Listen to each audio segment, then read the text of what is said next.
is a war on evil. FBI got a file on me. Too many cases in the land of the free. Now if we make our play, set all drug offenders free. FBI got a file on you. Think they don't, but they goddamn do.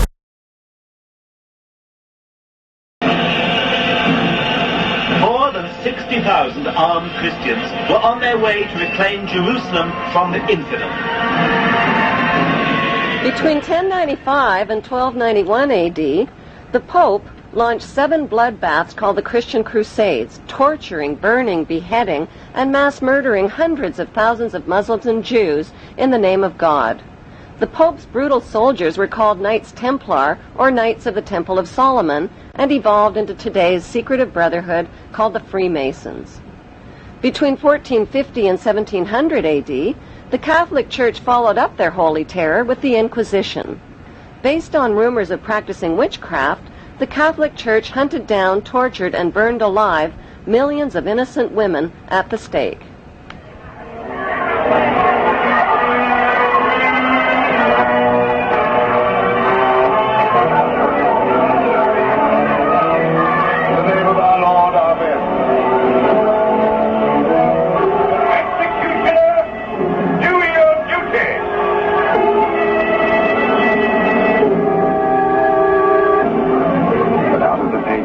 Is to emerge the one truth.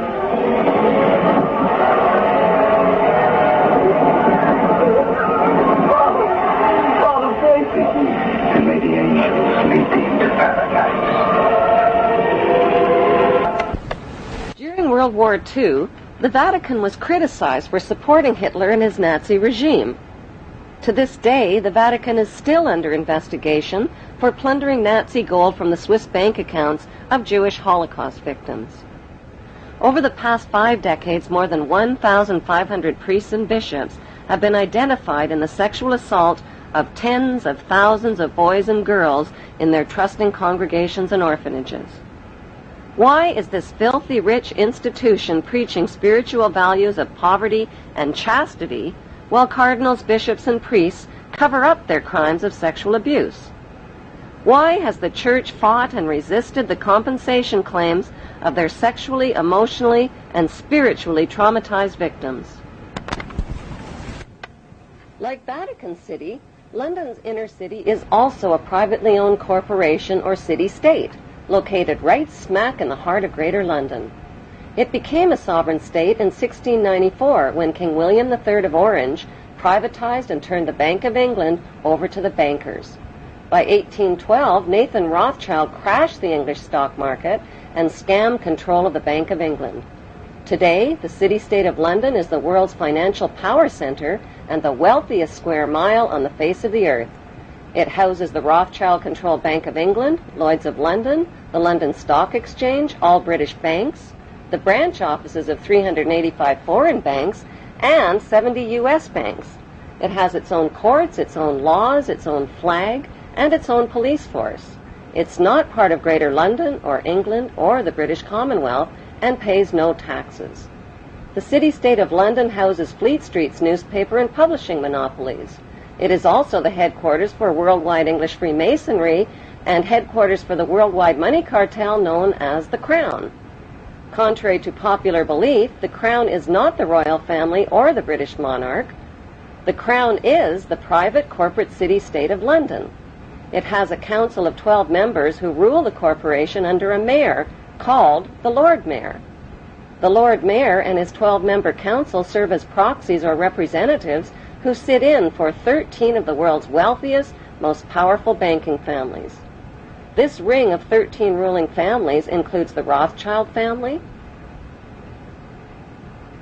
the Warburg family,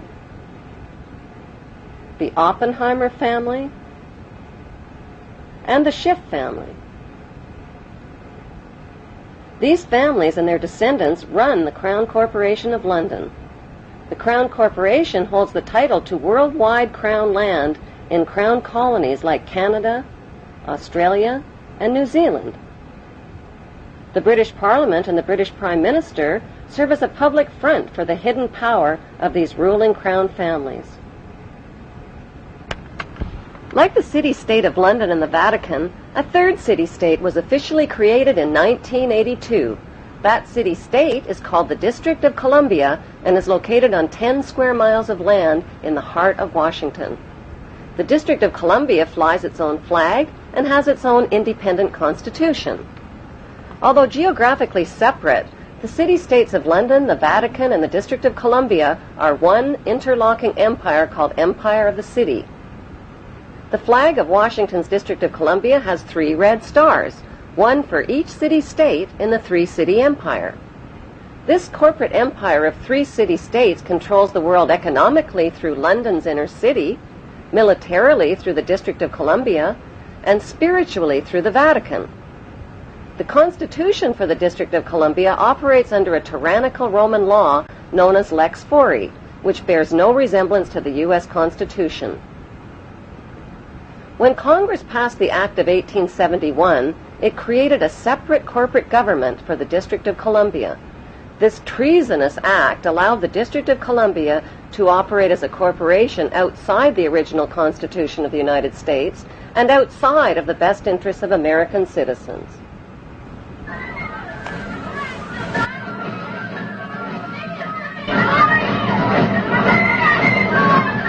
A sobering study of the signed treaties and charters between Britain and the United States exposes a shocking truth. The United States has always been, and still is, a British Crown colony. King James I was famous not for just changing the Bible into the King James Version, but for signing the first Charter of Virginia in 1606. That charter granted America's British forefathers a license to settle and colonize America. The charter also guaranteed that future kings and queens of England would have sovereign authority over all the citizens and colonized land in America stolen from the Indians. After America declared its independence from Great Britain, the Treaty of 1783 was signed.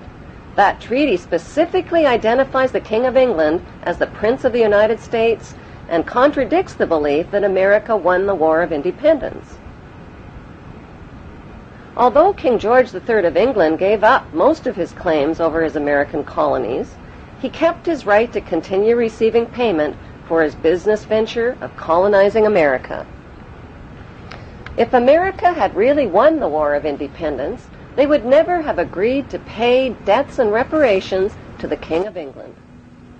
When Congress passed the 13th Amendment to the Constitution, the U.S. President was made subservient to the King of England.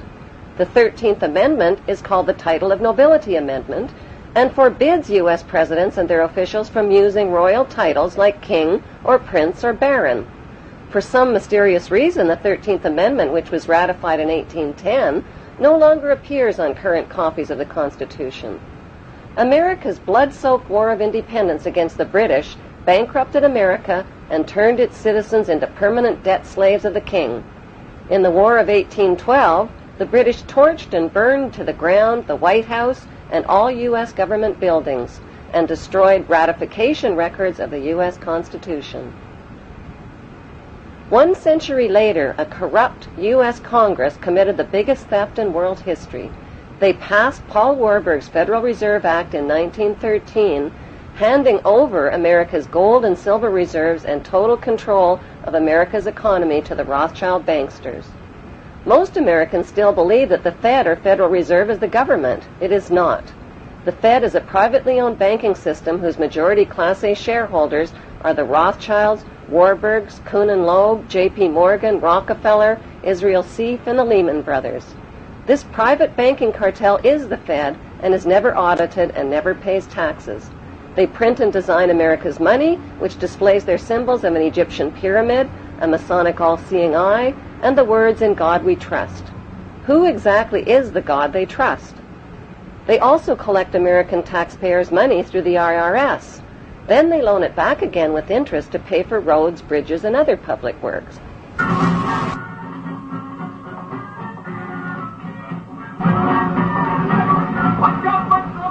American presidents are handpicked and financed by these special interest power groups. Like George W. Bush, John Forbes Kerry, whose initials are JFK, is a member of Yale University's Skull and Bones Brotherhood. The Forbes part of John Kerry's name identifies his descendancy from Captain Robert Bennett Forbes, who was a drug runner for the Rothschilds' opium drug trade with China in the 1800s. Most U.S. citizens believe that the United States is a country and that the President is the most powerful man on earth. The United States is not a country. It is a corporation, and the President is President of the corporation of the United States. He and his elected officials work for the corporation, not for the American people. Since the United States is a corporation, who owns the corporation of the United States?